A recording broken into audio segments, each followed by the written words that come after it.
오늘은 탕자의 비유 두 번째 말씀, 돌아온 탕자입니다.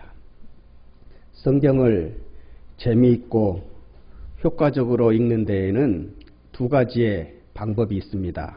하나는 행간의 레슨이라고 해서 성경 한 구절 한 구절 사이에 숨어있는 이야기들을 찾아내고 추측해서 읽어나가는 방법입니다. 이를테면 오늘 본문 말씀 12절에는 둘째 아들이 자기의 분깃을 아버지에게 요구를 합니다. 그리고 13절에는 며칠이 못 되어서 둘째 아들이 다 재물을 정리하더니 그 나누어진 살림을 다 처리하더니 그것을 모아가지고 떠났더라. 이렇게 말씀하고 있습니다. 먼 나라로.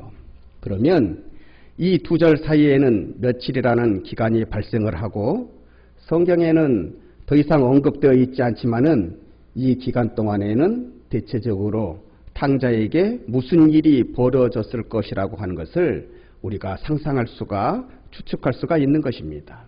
이렇게 해서 성경을 읽다 보면 훨씬 더 쉽게 그리고 흥미롭게 그 성경이 말씀하시고자 하시는 그 의미에 대해서, 그 내용에 대해서, 주제에 대해서 쉽게 접근할 수 있게 되는 것입니다.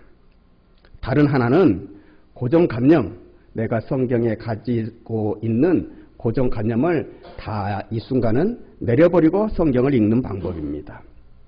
고정관념이라고 하는 것은 이미 습득되어진 고정화된 생각 아니겠습니까? 예를 들면 아브라함은 우리들의 믿음의 조상이다 할 때에 믿음의 조상은 이미 위대한 사람이고 이 위대한 사람은 태어날 때부터 벌써 하나님으로부터 특별한 은혜와 은총과 능력을 가지고 태어나는 것이다. 이렇게 생각하고 성경을 읽기 때문에 그 양반의 굵직굵직한 믿음의 사건을 보고서도 당연한 것으로 받아들인다는 거죠. 아주 멋있는 믿음의 에피소드, 믿음의 이야기를 읽으면서도 내 마음에 별로 감흥이 안 돼요. 내가 따라할 수 없는 것이라는 생각이 먼저 들기 때문에 그런 것입니다. 그는 나하고는 차원이 다른 사람이야. 그는 이미 태어날 때부터 믿음의 조상으로서의 모든 자질과 조건을 하나님으로부터 부여받고 살아온 사람이기 때문에 그가 내리는 믿음의 아름다운 결정들은 나는 할 수 없는 것이라고 하는 생각으로 먼저 고정화되어 버리기 때문에 그 아름다운 믿음의 행동들이 나한테는 도전을 위한 감흥이 되어지지 않는다는 말씀이죠. 그러나 이런 고정화된 생각을 다 벗어버리고 지극히 단순한 처음부터 시작해보는 것입니다. 하나님이 우상을 섬기던 가정 가운데에 아브라함을 택하셨네. 아브라함의 아버지는 믿음 좋은 사람이 아니었습니다. 아브라함의 아버지 데라는 우상을 만드는 것을 직업으로 갖고 있었던 그 사람이었습니다. 그 가운데 속에서 아브라함이라고 하는 믿음의 조상이 태어나게 되는 것입니다. 아브라함이 믿음 좋은 가문에서부터 시작한 사람이 아니었네? 그러면 이분의 그 위대한 믿음, 그 아름다운 믿음은 어떻게 생겨나게 된 것이지? 이걸 우리가 한번 따라가 보자, 추적해 보자. 이렇게 결론을 정해놓지 않고 아브라함의 일대기를 읽어나가다 보면 이제까지와는 전혀 다른, 아브라함이 태어날 때부터 큰 믿음의 수준을 가지고 태어난 것이 아니라 하나님이 아브라함을 택하셔서 그렇게 큰 인물로, 위대한 사람으로, 위대한 우리의 믿음의 조상으로 만들어 가셨구나. 하나님의 열심이 그에게 먼저 작용한 결과로다. 그런 좋지 않은 환경 속에서 아브라함을 만들어 가신 하나님, 오늘 우리에게는 우리도 순종하고 따라가기만 하면, 우리도 우리 자신에게 포기하지 아니하고 하나님을 믿고 따라가기만 하면 우리에게도 그런 아름다운 결과를 주시지 않겠느냐. 이런 도전의식이 믿음 가운데, 신앙생활 가운데 생겨나게 된다는 것입니다. 이런 색다른 감동을 우리가 고정화된 이미지를, 관념을 벗어버리고 보면, 그렇게 성경을 읽으면 또한 이런 색다른 은혜가 우리에게 찾아올 수 있는 것입니다. 오늘 본문 말씀 속에 나오고 있는 탕자, 일견 우리의 생각 속에는 탕자는 상당히 미련한 사람, 바보 같은 사람, 낭비의 사람으로 비춰지고 있지만 그것은 탕자에 대한 우리의 고정관념에서 비롯된 것이고 그 이면에는 굉장히 계산이 빠르고 똑똑한 현실주의자의 모습을 갖추고 있음도 오늘 성경 말씀 속에서 우리가 찾아볼 수가 있는 것입니다. 유대인의 상속법에 의하면 말이죠. 맏아들에 비해서 둘째 아들, 셋째 아들, 그 다음에 자녀들은 가져갈 수 있는 권리가 굉장히 적습니다. 상대적으로 매우 제한되어져 있습니다. 부모의 축복을 받을 수 있는, 기도의 축복을 받을 수 있는 그 장자권도 큰아들의 몫입니다. 재산의 반도 맏아들이 먼저 반으로 딱 떼어나간 다음에 그 다음에 나머지 자식들에게 나누어 주게 되어 있습니다.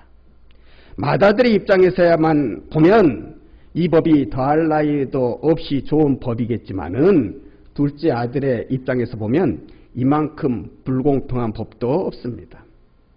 이런 상황을 타개해낼 수 있는 방법은 두 가지가 있습니다. 하나는 장자권을 뺏어오는 것입니다. 야곱과 같이 가진 수단과 방법을 동원해서라도 그 장자권을 뺏어오는 방법이 있습니다. 그러나 이 장자권을 차지하기 위해서는 도덕적, 윤리적 행동 양식을 깨뜨려야 합니다. 그렇게 안 좋게 사는 것도, 양심을 무너뜨리고 사는 것도 개의치 않아야 이 방법을 사용할 수가 있는 것입니다. 형제와 원수가 되는 것도 개의치 않아야 합니다. 마음이 지극히 독해야만 이 방법을 사용할 수가 있는 것입니다. 그러나 이 방법이 여의치 않을 때, 마음에 들지 않을 때 차선의 방법으로는 부모의 품을 떠나버리면 되는 것입니다. 독립해서 스스로 한 가문을, 새 가문을 세우면 되는 것입니다. 싸우지 않고 속이지 않고 장자가 되는 길입니다. 이 두 길 중에 어느 길이 더 현실적이겠습니까? 둘째 아들은 지극히 현실주의자인지라 때를 기다렸습니다. 그래서 자기의 분깃을 요구할 수 있는 성년의 나이가 되었을 때에 아버지에게 찾아가 주저없이 아버지 제 몫을 주십시오. 제 몫의 살림을 주십시오. 이렇게 요구했던 것입니다. 이것을 보면 이 둘째 아들은 참을 줄도 알고 기다릴 줄도 아는 똑똑한 현실주의자의 모습을 우리에게 보여주고 있습니다. 우리가 13절 말씀에 보면 그가 얼마나 이 날을 철저하게 준비해 왔는가를 새삼스럽게 알 수가 있습니다. 그 후 며칠이 못 되어 둘째 아들이 재물을 다 모아가지고 먼 나라에 갔더라. 사랑하는 여러분, 이 탕자의 아버지가 보통 부자입니까? 보통 부호입니까? 거부입니다. 폭군과 종만 해도 수십 명이나 거느릴 정도였습니다. 이런 아버지로부터 그 분깃을 나누어 받았다고 하면 실제로도 엄청난 양이었을 것입니다. 미리 준비하지 않았더라면 이 분깃을, 이 살림을 먼 나라로 가지고 가기 위해서 이렇게 적은 양으로 만드는 데에 좋게 몇 달은 걸릴 터인데 이 탕자는 단 며칠 만에 그것을 다 정리해 가지고 떠났다고 하는 것으로 봐서 그가 미련한 사람이 아니라 얼마나 현실적으로 계산에 능하고 준비에 철저한 사람이었는가를 우리가 다시 한번 깨달을 수가 있는 것입니다. 그러므로 오늘 이 시간은 이 똑똑하고 이 계산에 빠른 둘째 아들이 탕자가 되고 또한 탕자를 벗어나는 과정을 통해서 하나님이 주시는 말씀의 은혜를 나누고자 합니다. 첫째로 사람은요 깨달음이 없을 때 탕자가 될 수 있습니다. 둘째 아들은 부모의 밑에서 생활하고 보호받는 것이 얼마나 좋은 것인 줄을 깨닫지를 못했습니다. 오히려 이건 속박이야. 내 자유를 구속하는 것이라고 생각을 했습니다. 가족들과 함께하면서도 가족들과 함께하는 가운데에 지켜야 되는 질서와 도리를 이것이 진실로 자신에게 행복이 된다고 하는 것을, 기쁨이 된다고 하는 것을 깨닫는 마음이 없으니 아버지의 사랑도 형제간의 우애도 다 거추장스러운 거예요. 속박이 되는 거예요. 자기를 구속하는 것으로 여겨지는 거예요. 자기를 힘들게 하는 것으로, 버겁게 하는 간섭으로 여겨졌을 뿐인 거예요. 탕자는요 매이는 기쁨, 함께하는 행복을 깨닫지 못하고 살았습니다. 그 좋은 환경 속에서도. 그러므로 탕자는 오늘 이 시간 우리에게 참 자유, 참 행복이 어디에서 시작되는가를 우리에게 가르쳐주고 있는 거죠. 여러분 그렇지 않습니까? 부모는 자식을 낳으면서 그 순간부터 매이면서 살아갑니다. 자식을 낳아놓고서요. 그 다음부터는요. 먹는 거 하나 제대로 먹습니까?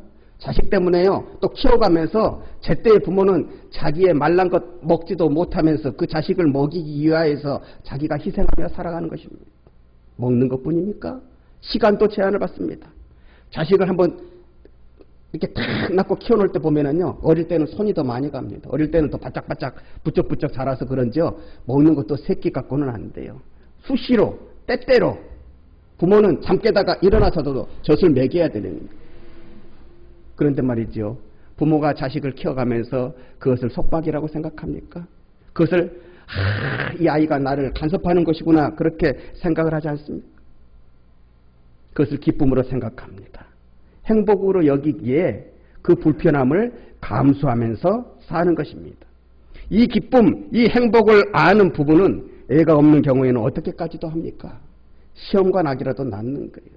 그 수많은 돈을 들이면서 자기 몸에 그 많은 고생을 감당하면서까지도 그 아이를 가지려고 그렇게 노력하는 것 아니겠습니까? 이것마저도 안 되면 또 어떻게 합니까?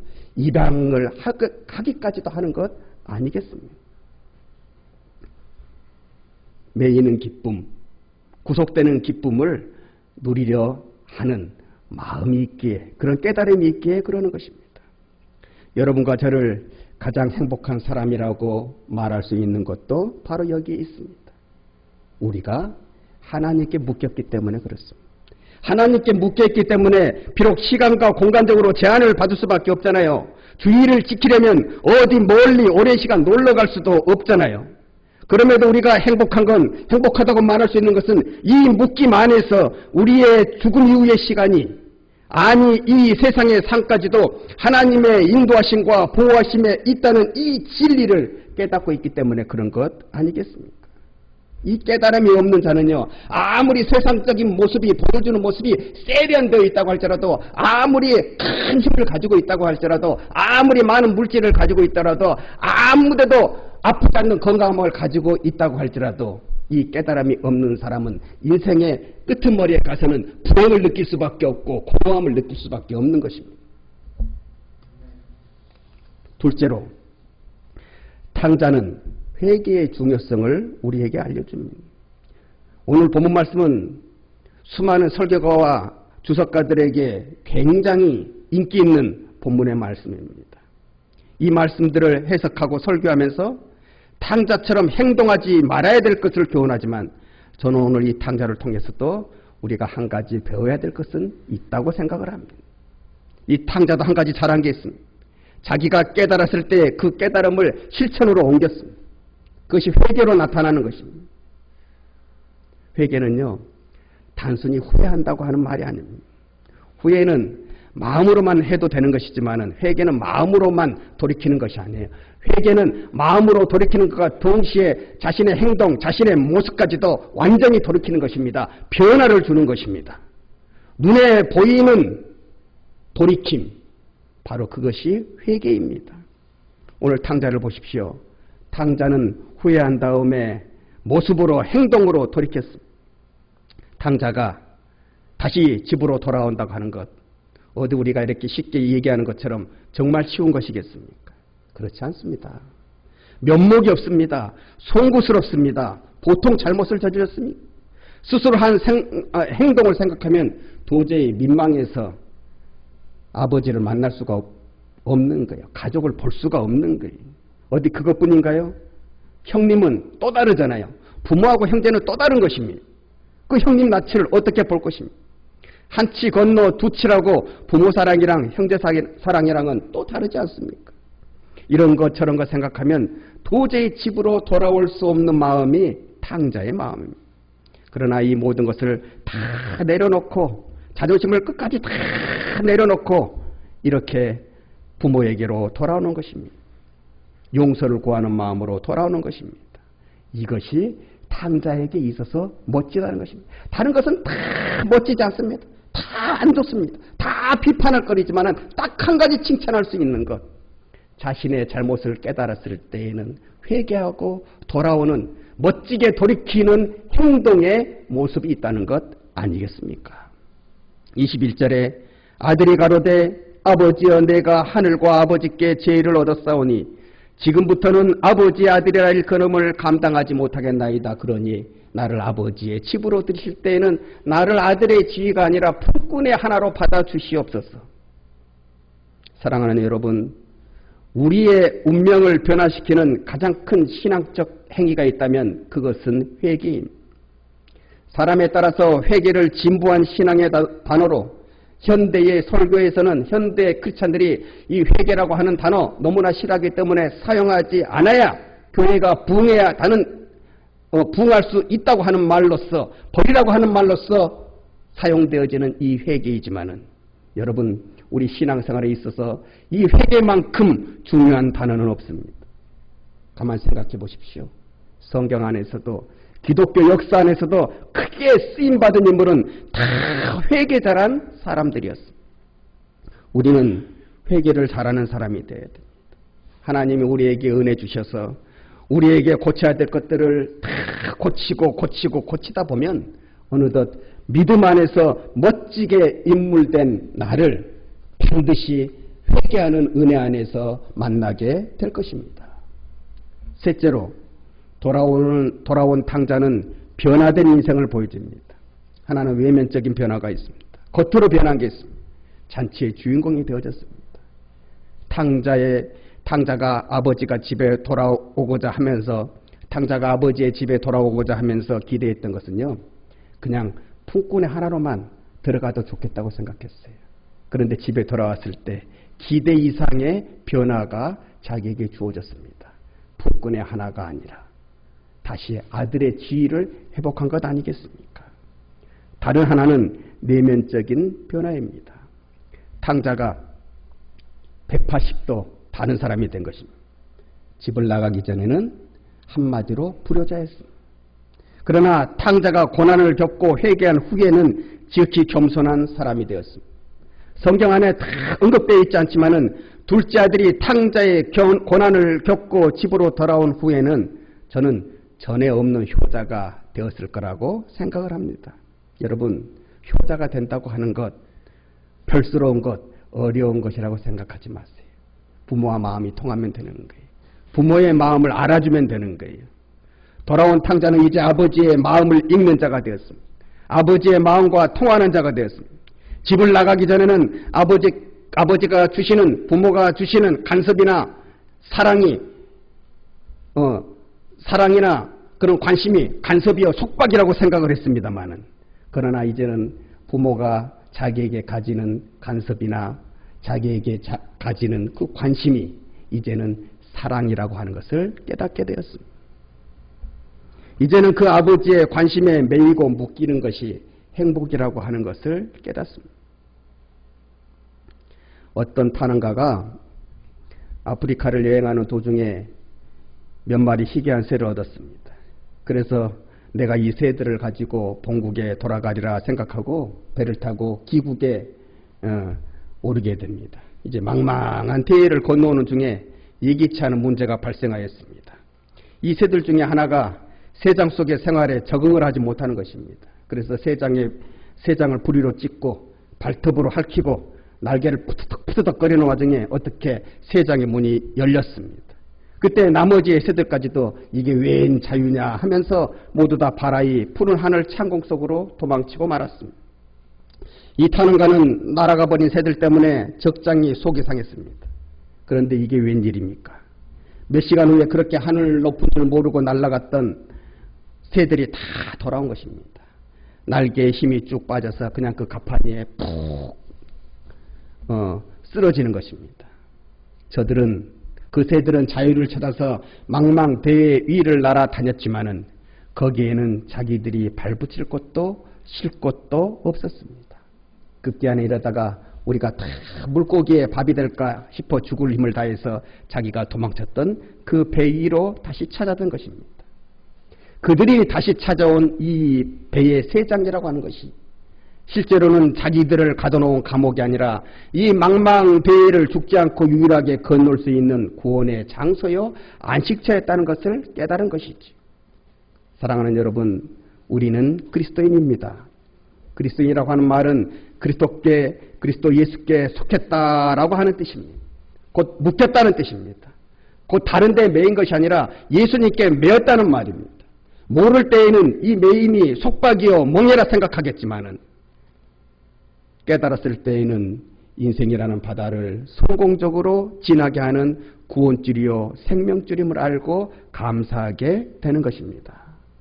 저는 우리 교회 모든 믿음의 식구들이 예수 그리스도 안에서 하나님께 묶이고 이 한성교회의 메인 우리의 모습을 바라다 보면서 진실로 그것을 속박이라고 생각하지 말고 이것을 간섭이라고 생각하지 말고 이 메인받은 은혜에 감사할 줄 아는 이 깨달음으로 살아가는 성숙한 자녀로서의 모습을 선보이고 살아갈 때 그 수준에 합당하게 내려주시는 하늘문을 여시고 가득가득 부어주시는 하나님의 더 높은 은혜와 축복의 상급들을 인생의 삶 속에서 꼭 다 체험하고 살아가시기를 주님의 이름으로 간절히 축원합니다. 은혜로우신 하나님, 내 마음대로 사는 것이 복이 아니라 하나님의 질서 안에 사는 것이 복이 됨을 탕자를 통하여서 깨닫습니다. 이 메인받은 은혜를 알고 더욱더 하나님 가까이 교회 가까이 살아가는 저희의 성숙한 심령이 되게 하시고 그 변화된 만큼 내리워 주시는 하늘의 신령한 축복을 우리 한성교회 안에서 온전히 체험함으로 말미암아 우리 믿음의 식구들의 신앙의 삶이 항상 기쁘고 즐겁고 복된 삶이 되게 하여 주시옵소서. 예수님의 이름으로 기도드립니다. 아멘.